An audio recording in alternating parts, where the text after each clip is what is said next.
जब कोई गुरु अपने शिष्य को शिक्षा प्रदान करते हैं तो उनके मन में एक भय हमेशा रहता है कि उनका शिष्य उस शिक्षा का सदुपयोग करेगा या दुरुपयोग।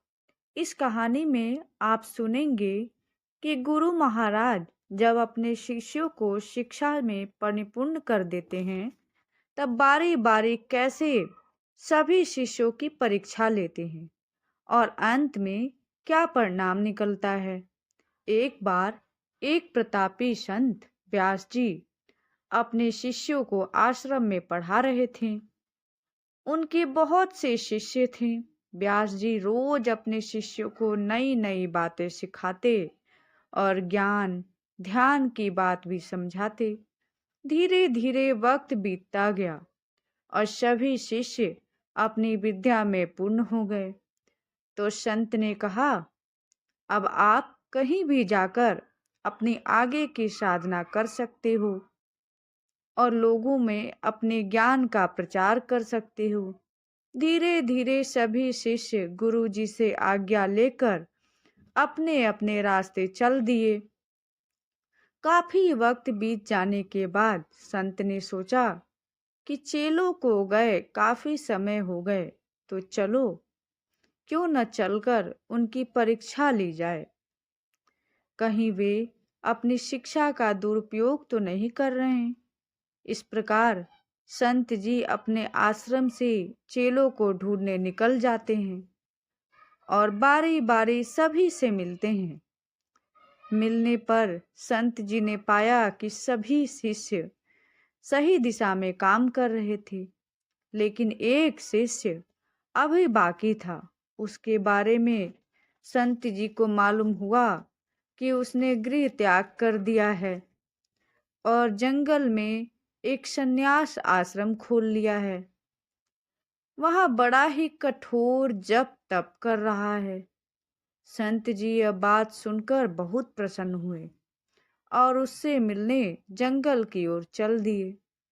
जंगल में शाम के समय एक बहुत ही खूबसूरत औरत पायल की छम छम की आवाज करती हुई आश्रम में आती है और देखती है कि बाबा जी आंख मूंद कर भक्ति में लीन हैं। वह खूबसूरत औरत बाबा से थोड़ा पास जाती है और अपनी चूड़ी व पायल खनकाती है। छम छम की आवाज से जब बाबा ने आंख खोली तो देखा सामने एक बहुत सुंदर स्त्री खड़ी है। स्त्री हाथ जोड़कर, हे महाराज जी, मैं बड़ी परेशानी में हूँ। मैं अपने संग की सहेलियों के साथ मेला देखने आई थी। रास्ते में इतनी भयंकर आंधी और बरसात आई कि हम सब आपस में बिछड़ गई। न जाने कौन किधर चली गई और मैं भटकती हुई इस बियाबान जंगल में आ गई।